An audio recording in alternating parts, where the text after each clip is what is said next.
Donc, notre premier conférencier, Frédéric Nadeau, qui est co-organisateur de ce fabuleux colloque, et il va nous parler de contre-culture, idéalisme et quête de soi, donc 3 types de parcours d'engagement dans l'extrémisme de droite au Québec. Donc, Frédéric, je te laisse la parole. Merci beaucoup. Bonjour tout le monde. Jusqu'à maintenant, en fait, les présentations de mes collègues nous ont permis de bien cartographier les dimensions politiques et idéologiques du mouvement anti-mesures sanitaires. Mais pour ma part, j'avais envie d'explorer un peu les dimensions individuelles du militantisme, donc d'essayer de comprendre comment, pourquoi des individus s'engagent dans des mouvements radicaux ou extrémistes. Donc, pour ce faire, je me suis appuyé sur une recherche ethnographique. Pendant 4 ans, j'ai été intégré, j'ai participé à des activités de différents groupes de l'extrême droite québécoise, que ce soit Atalante, la Fédération des Québécois de souche, la Société pour l'avancement et le respect des traditions, le SPART, ainsi qu'un groupe de jeunes traditionalistes catholiques qui s'appelle Tradition Québec. Et donc, cette recherche m'a véritablement permis d'acquérir un point de vue de l'intérieur sur le milieu de l'extrême droite québécoise. Donc, pour moi, c'était vraiment important d'aller sur le terrain, de prendre le temps d'écouter ce que les militants avaient à dire, de prendre leurs paroles au sérieux, afin de véritablement arriver à comprendre leur réalité. Donc, pendant cette recherche-là, j'ai amassé une tonne de données dont j'ai rendu compte un peu plus en détail dans ma thèse de doctorat. Mais pour aujourd'hui, en fait, je voulais insister plus spécifiquement sur les récits de vie de 3 militants que j'ai interviewés qui vont me permettre d'illustrer 3 types de parcours d'engagement dans les mouvements extrémistes. Donc, on a le parcours contre-culturel, le parcours idéaliste et le parcours de la quête de soi. Donc, je vais souligner avant de commencer que les noms, les visages et certains éléments qui auraient pu permettre d'identifier les personnes ont été modifiés, mais l'ensemble des citations que je vais vous présenter là, sont absolument fidèles à ce que les militants m'ont dit. Donc, le premier type de parcours que je vais explorer avec vous, c'est le parcours contre-culturel. Donc, la contre-culture va être définie ici assez largement comme une communauté dont les valeurs s'opposent à celles de la culture dominante. Donc, ça peut être une contre-culture un peu musicale comme celle des skinheads, mais ça peut être aussi une contre-culture religieuse comme celle des communautés intégristes ou encore une contre-culture Internet, comme celle qui se forme sur les réseaux 4chan et 8chan, par exemple. Et donc, le récit qui va me permettre d'illustrer le parcours contre-culturel, c'est le récit de la militante Lionne. Donc, Lionne a 20 ans, elle est militante au sein du groupe Atalante, et pour raconter la façon dont elle est devenue skinhead, en fait, elle commence par nous parler de l'intimidation dont elle a été victime à l'école secondaire. Donc, elle a beaucoup souffert de cette situation. Ça l'a amenée à s'isoler, un peu sur le bord de la dépression, en fait, jusqu'à ce que, finalement, elle fasse la rencontre d'un groupe de jeunes skinheads de son quartier avec qui elle va commencer à traîner. Donc, elle est heureuse parce que, finalement, enfin, elle appartient à une communauté. Il y a des gens qui l'acceptent et qui la comprennent sans la juger. Donc, rapidement, elle aussi va être amenée à adopter, à adhérer à la contre-culture. Donc, son style vestimentaire, ses attitudes vont changer. Et elle explique, en fait, que pour elle, c'est une façon de se protéger. Donc, je la cite. Elle dit « J'haïssais tout le monde à cause de ce qui s'était passé à l'école. » Elle dit « C'est pour ça que je suis devenu skinhead, dans le fond. » Elle dit « Parce que je voulais pas que les gens m'approchent, qu'ils ne puissent pas m'atteindre ou qu'ils ne veuillent même pas penser à m'atteindre parce que je leur faisais peur. Puis comme ça, tout le monde me laissait tranquille. » Donc, Lionne va commencer à fréquenter les activités de l'extrême droite québécoise. Elle se fait de nouveaux amis. Puis c'est là qu'elle va entendre parler pour la première fois de l'idéologie nationale-socialiste, donc de l'idéologie nazie. Et donc, craignant de passer pour une ignorante, elle va se mettre finalement à s'informer sur le sujet, puis ces lectures-là vont avoir un profond impact sur la suite de son engagement. C'est-à-dire que plus elle se familiarise avec les fondements de l'idéologie, plus elle y adhère, puis plus ça se traduit par la mise en œuvre, en fait, au quotidien d'un projet de transformation, de perfectionnement de soi. Donc, elle nous dit, ça a commencé à sonner des cloches avec ce que je voulais améliorer en dedans de moi. Quand je lis les carnets de la SS, par exemple, ça me dit, pourquoi tu es timide?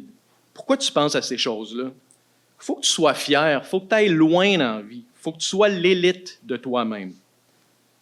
Et donc, inspirée par cette idée de devenir l'élite d'elle-même, bon, elle va arrêter l'alcool, elle va commencer à faire du sport, à s'alimenter sainement, elle va commencer à suivre les actualités, puis elle va même décider de s'inscrire à l'école, de retourner à l'école, en fait. Donc, on voit que son engagement lui donne un cadre de vie, procure un sens à ses actions. Donc, pour elle, l'engagement, c'est synonyme d'empowerment. Ça lui permet de s'affirmer, de reprendre confiance en elle. Je la cite encore une fois. Elle dit, « Sérieusement, il n'y a rien que j'aurais fait différemment. Je trouve que ça me donne tellement de puissance en dedans de moi. » Elle dit, « Tu sais, c'est quoi que j'aurais été si je n'avais pas été skinhead? J'aurais été comme tout le monde, j'aurais été rien. » Donc, ce que le parcours de Lyon nous révèle ou met en évidence, en fait, c'est que l'engagement dans un groupe extrémiste ne relève pas toujours d'une adhésion préalable à des idées politiques. Donc, dans le cas du parcours contre-culturel, l'engagement précède l'endoctrinement. On voit que Lyon n'a pas fait une démarche active pour rejoindre le mouvement skinhead parce qu'elle croyait en ses idéologies. Pour elle, c'est plutôt l'appartenance au groupe, en fait, qui est important dans la mesure où ça lui permet de vaincre un sentiment de solitude et d'isolement, puis de regagner une impression de contrôle sur sa vie, de reprendre confiance en elle. Donc, on a observé un peu le même genre de dynamique pendant la pandémie, en fait. C'est-à-dire que pour plusieurs, la pandémie a été un moment marqué par un profond sentiment d'isolement puis de solitude. Et donc, pour ces personnes-là, le fait de rejoindre le mouvement anti-mesures sanitaires représentait en fait une façon de briser la solitude, de faire partie d'une communauté qui pouvait leur offrir un support, que ce soit un support moral, émotionnel ou même financier dans certains cas. Donc maintenant, le deuxième parcours que je vais vous présenter, c'est le parcours idéaliste. Donc, le parcours idéaliste va être illustré par le militant que j'ai appelé Mangouste. Donc, Mangouste est un homme de 29 ans qui milite au sein de la Fédération des Québécois de souche. Et pour lui, son éveil politique se fait à travers son cours d'histoire du secondaire.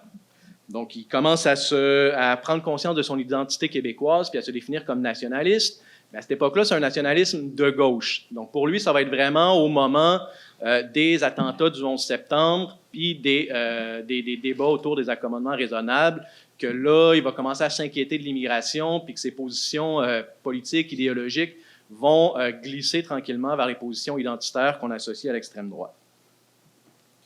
Donc, je le cite, il dit « J'avais une idéalisation très naïve de l'Occident, puis face à l'Occident, je voyais l'opposition, la barbarie, le paganisme, les guerres tribales, le chaos. Il dit, je voulais permettre la propagation des valeurs occidentales. »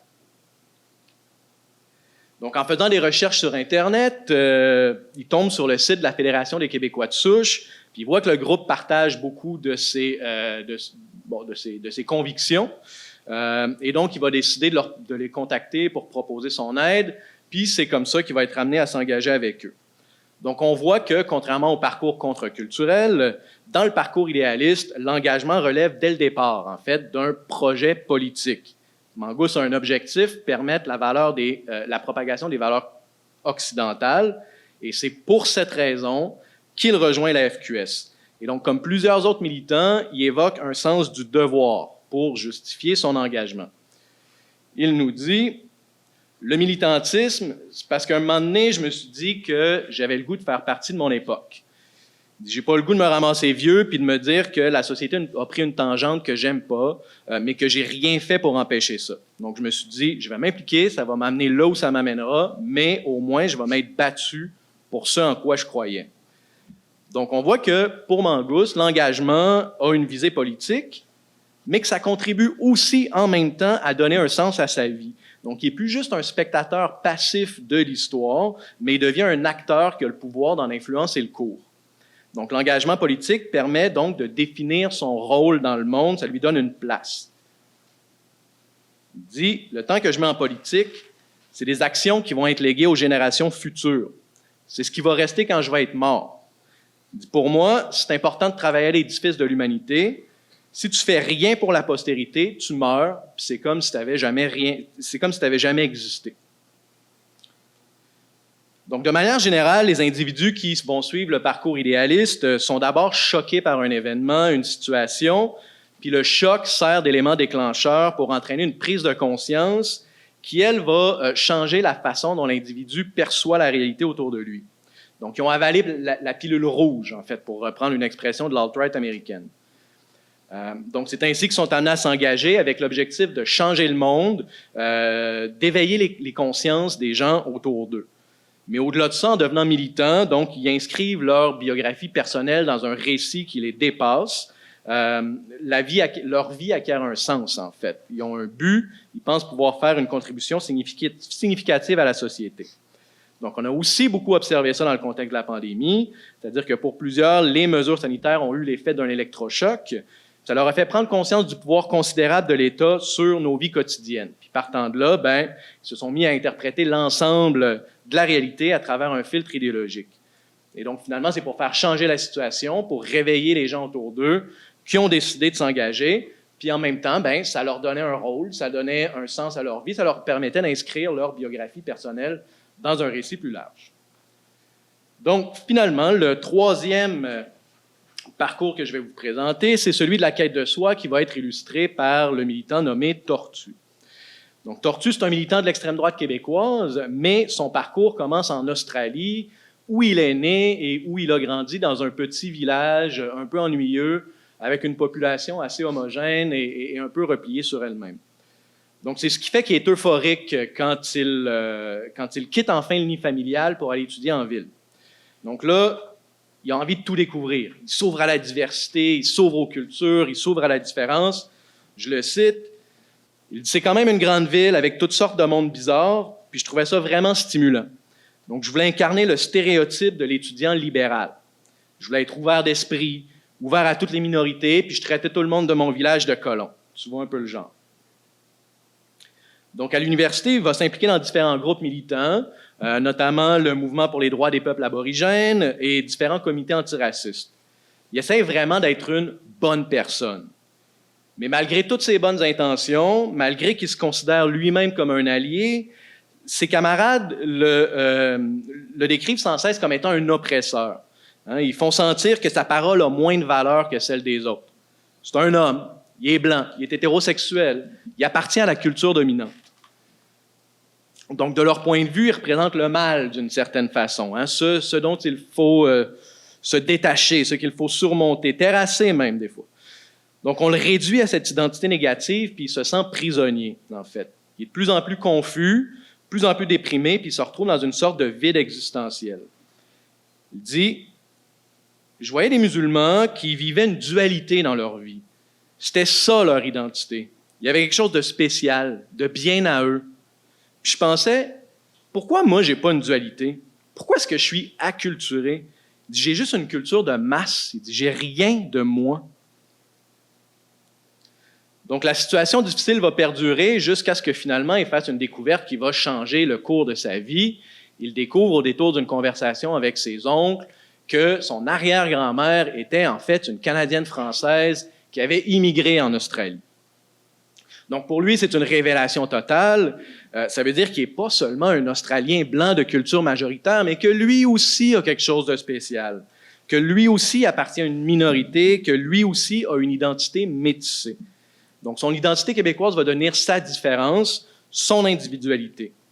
Et donc là, il va se mettre à s'informer sur l'histoire du Québec, il est rapidement fasciné par le récit un peu romantique d'un peuple qui lutte pour sa survie depuis 400 ans en Amérique. Et c'est comme ça qu'il va décider finalement de déménager, de venir s'installer au Québec pour participer lui aussi au combat de son peuple. Et donc, dès son arrivée, il va s'impliquer avec différents groupes. Moi, c'est là que j'ai fait sa rencontre. C'est ça. Donc, il va dire, finalement, pour moi, c'était vraiment une quête de soi, une quête de mon identité, de pouvoir être qui je suis. Donc, on voit que et là j'achève, je termine là-dessus, on voit que Tortue est donc dans une quête identitaire. Son engagement dans les groupes d'extrême droite ne relève pas exclusivement d'une accointance idéologique, mais correspond à une volonté de se construire comme sujet. Mais le récit de Tortue permet aussi d'attirer l'attention, en fait, sur un autre élément intéressant, c'est-à-dire la distinction entre les facteurs qui poussent vers un mouvement et les facteurs qui attirent vers un mouvement, ce qu'on appelle en anglais les push et les pull factors. Dans le cas de Tortue, on a vu qu'il a été davantage poussé vers l'extrême droite qu'attiré vers l'extrême droite, parce que c'est dans une large mesure la colère puis le ressentiment envers les militants antiracistes qui semblaient le mépriser, qui l'ont poussé à s'éloigner du progressisme pour aller de plus en plus vers des postures identitaires associées à l'extrême droite. Donc, dans une société qui est très polarisée comme la nôtre, il y a effectivement parfois tendance à réduire la complexité du monde à des oppositions simplistes entre les bons et les méchants.